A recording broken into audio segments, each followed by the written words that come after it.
नमस्कार दर्शक बंधु आपण को आम चैनल को स्वागत। पवित्र इंदु पूर्णिमा बा भाद्रव पूर्णिमा उपलक्षे आपण को अनेक अनेक शुभेच्छा और शुभकामना। आजिर भिडियोटी समस्त कन्या राशि व्यक्ति विशेषक बहुत अधिक गुरुत्वपूर्ण रही, कारण आपणक राशि रे हेबाकु जाउछि चंद्रग्रहण। देखंतु एही सेप्टेम्बर मास 7 तारिख रविवार दिन पड़ुछि इंदु पूर्णिमा बा भाद्र पूर्णिमा एवं सही दिन हेबाकु जाउछि सबुठारु बड़ एवं दीर्घतम चंद्रग्रहण, जहा दीर्घ 182 वर्ष परे एही भली संजोगरे हेबाकु जाउछि एवं एहार प्रभाव 12टी जाक राशि उपरे रहिबो। 4टी राशि उपरे शुभ प्रभाव पड़िबो एवं 4टी राशि उपरे अशुभ प्रभाव पड़िबो। किंतु आपणक कन्या राशि रे उपरे कौन प्रभाव रहिबो ताहा जानिबा पई आपण आम सह भिडियोर शेष पर्यंत जोड़ी होई रुहंतु एवं निजर व्यस्त समय मध्यरु मात्र 10 मिनिट समय आपण निज पई दियंतु। देखंतु दर्शक बंधु, आपणक कन्या राशि रे षष्ठ गृह रे हेबाकु जाउछि चंद्रग्रहण एवं कुंडलीर षष्ठ गृह को शुभ बोली मना जाएनी, ताहाकु रोगर गृह बोली मध्य कुहा जाय थाए एवं ता सहित जेहेतु शनि सप्तम गृह रे बक्री अछंती आपणकर षष्ठ गृह को प्रभाव पकाउछंती, तेणु करी एही ग्रहणटी आपणक जीवन रे बहुत अधिक प्रभाव पकाइबो, विशेष भाव में आपणक स्वास्थ्य रे। तेबे विलंब न करी आसंतु कार्यक्रमटी को आग को बढ़ाइबा एवं जानिबा आपणक राशि से ही 4टी भाग्यशाली राशि मानक मध्यरु गोटिए राशि जहा उपरे शुभ प्रभाव पड़िबो ना सही 8टी राशि मानक मध्यरु गोटिए राशि जो राशि रे अशुभ प्रभाव पड़िबा पई जाउछि। किंतु भिडियोटी आरंभ करने पूर्वर जदि आपणकर भी कन्या राशि होता है एवं आपण भी ईश्वर को आंतरिक भक्ति एवं विश्वास करती तेबे भिडियोटी को लाइक करंतु, कमेंट बॉक्स रे जय जगन्नाथ जय माँ लक्ष्मी अवश्य लिखि दियंतु। ता सहित आपणक मन रे जहाँ भी प्रश्न रही जहाँ भी द्वंद्व रही आपण कमेंट बॉक्स रे लिखि जणांतु। आमे आपणक प्रश्नर उत्तर देबा पई यथा संभव प्रयास करिबु। देखंतु विलंब हेले मध्य आपणक प्रश्नर आमे निश्चित उत्तर देबु। ता सहित दर्शक बंधु आम सह जोगाजोग करिबा पई वीडियोर मध्य भाग रे एक व्हाट्सएप नंबर टिए दिया जाइछि, जो नंबर साहाय्य आपण आम सह जोगाजोग करी निजर नूतन कुंडली प्रस्तुत करि परिबे, कुंडली विश्लेषण कराई परिबे किंबा आपणकर चाकरी विवाह व्यवसाय प्रेम संपर्क को नहीं किछि समस्या रही ताहार सहजरे समाधान करि परिबे। सेतिपई आपण आम सह भिडियोर शेष पर्यंत जोड़ी होई रुहंतु एवं व्हाट्सएप नंबर माध्यम रे आम सह जोगाजोग करंतु। एबे आसंतु कार्यक्रमटी को आग को बढ़ाइबा एवं जानिबा एही चंद्रग्रहण परठारु आपणक उपरे एही ग्रहणर किभली प्रभाव रहिबो। किंतु ता पूर्वरु जानिबा आपणकर एही ग्रहण दिन नवग्रहंकर स्थितिटी किभली रहिबो। देखंतु आपणकर प्रथम गृह रे मंगल, षष्ठ गृह रे राहु जेहु गृह रे हेबाकु जाउछि चंद्रग्रहण, सप्तम गृह रे शनि, दशम गृह रे देवगुरु बृहस्पति, एकादश गृह रे शुक्र एवं द्वादश गृह रे सूर्य बुध एवं केतु विराजमान करिसंती, जहा फल रे सेही गृह गुड़िकरे सेमानंकर प्रभाव अधिक रहिबो। तेबे आसंतु सर्वप्रथमे जानिबा आपणकर स्वास्थ्य किभली रहिबो। देखंतु स्वास्थ्य आपणक कुंडलीर प्रथम गृह जना पड़े एवं प्रथम गृह रे मंगल विराजमान होइछंती एवं द्वितीय गृह को गोचर करिवे एवं ता सहित आपणकर षष्ठ गृह रे हेबाकु जाउछि चंद्रग्रहण। देखंतु दर्शक बंधु, आपणक स्वास्थ्य रे जदि पूर्वर किछि पुराना रोग थिला ताहा पुनर्बार बाहरिबार बहुत अधिक संभावना टी बढ़ी जाउछि। विशेष भाव रे आपणकर आंठू गंठी गोड़ हाथ रे किछिटा आघात लागिबार मध्ये संभावना अछि। सेति प्रति आपण सतर्क रुहंतु। जदि आपणको बहुत अधिक ट्रैवल करबा को पड़ुछि, गाड़ी नहीं बाहर को जीवा को पड़ुछि, तेबे आपण टिके सावधान सहित बाहर को जांतु। जदि आपणकर पेट रे किछि समस्या थिला, आपणकर गैस हेउ डाइजेशन रे समस्या हेउ, आपणकर विशेष भाव रे जदि आपणकर कोष्ठकाठिन्य एही भली किछि समस्या आपणकर परिस्रा जनित समस्या किंबा आपणकर सेही भली किछि समस्या रहिछि, तेबे सेथि प्रति मध्ये आपण टिके सचेतन रुहंतु। नचेत एही सब समस्या गुड़िक बाहरिबार मध्ये बहुत अधिक संभावना बढ़ी जाउची। तेणुक यही सबूर समाधान होउची आपणको खाद्य पानीय आपण विशेष भाव में जत्न नियंतु। आपण बाहर खाद्य को जेते अवॉइड करेंगे, बाहर खाद्य जेते न खाइबे आपणको पई भल रहिबो।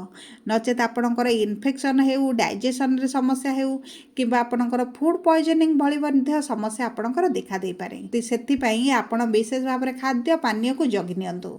आपण खाद्य पानीय जगिबा कारणरू विशेष भाव में आपणको पेट जातीय समस्या किछि मात्रा रे कम होई पारे।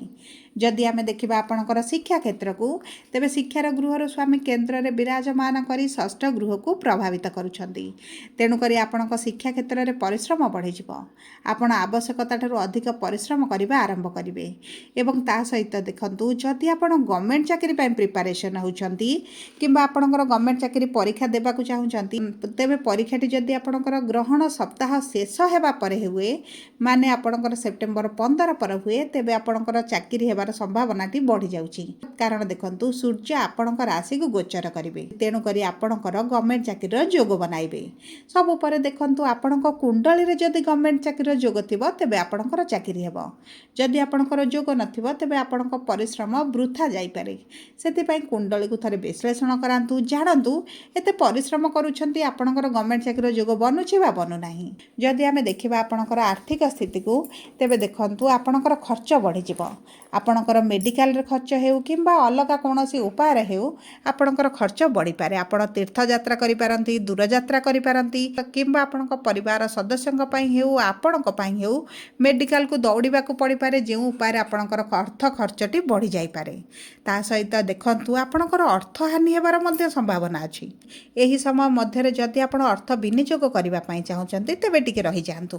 एही ग्रहण सप्ताह जीवा परे आपण जदि अर्थ विनियोग करंती, तेबे आपणको उचित लाभ मिलिबो एवं आपणको अर्थ को आपण फेरस्त पाइबे। जदि आमे देखिबा आपणकर प्रेम संपर्क को, तेबे प्रेम संपर्क मध्य आपणकर मध्यम धरणर रहिबो।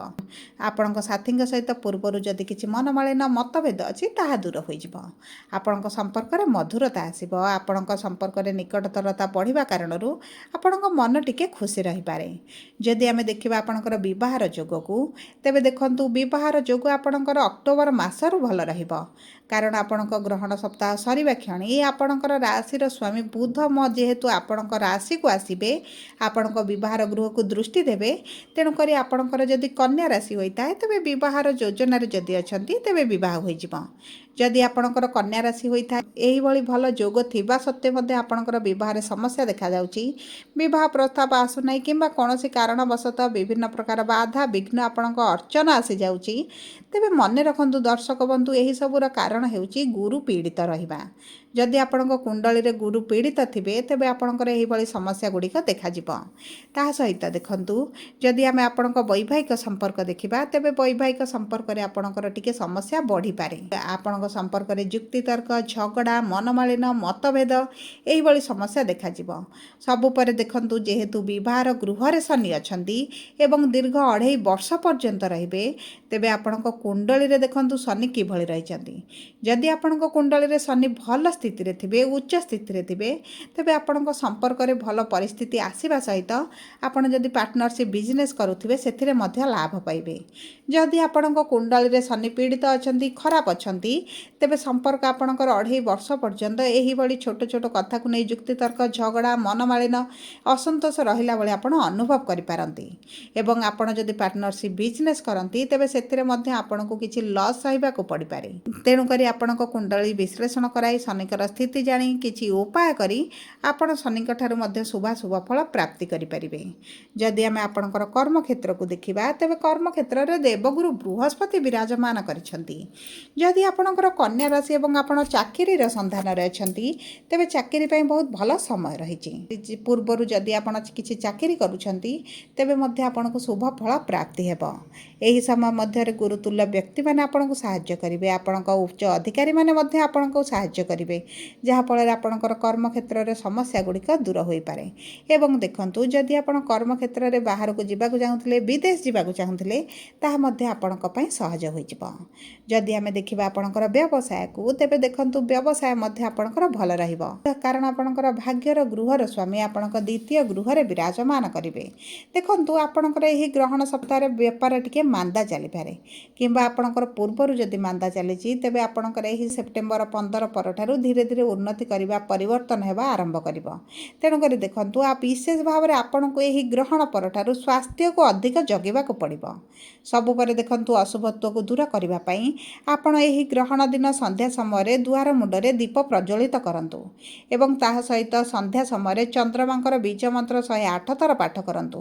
ମହାମୃତ୍ୟୁଞ୍ଜୟ ମନ୍ତ୍ର ପାଠ କରନ୍ତୁ ଏବଂ ଚେଷ୍ଟା କରନ୍ତୁ ଗ୍ରହଣର ପରଦିନ ପ୍ରାତଃ ସମୟରେ ସୂର୍ଯ୍ୟଙ୍କୁ ଜଳ ଅର୍ପଣ କରିବା ପାଇଁ ଏବଂ କିଛି ଖାଦ୍ୟ ଦାନ କରିବା ପାଇଁ। ଏହା ଆପଣଙ୍କର ଅଶୁଭତ୍ୱକୁ ଦୂର କରିବାରେ ସହାୟକ ହେବ। ଯଦି ଆପଣଙ୍କର କନ୍ୟା ରାଶି ହୋଇଥାଏ ଭିଡ଼ିଓଟି କିଭଳି ଲାଗିଲା କମେଣ୍ଟ ବକ୍ସରେ ଲେଖି ଜଣାନ୍ତୁ। ଯଦି ପ୍ରଥମ ଥର ଆମ ଚ୍ୟାନେଲକୁ ଆସିଛନ୍ତି ଚ୍ୟାନେଲଟିକୁ ସବସ୍କ୍ରାଇବ୍ କରନ୍ତୁ। ପାଖରେ ଥିବା ବେଲ୍ ଆଇକନ୍କୁ ପ୍ରେସ୍ କରନ୍ତୁ। ଧନ୍ୟବାଦ।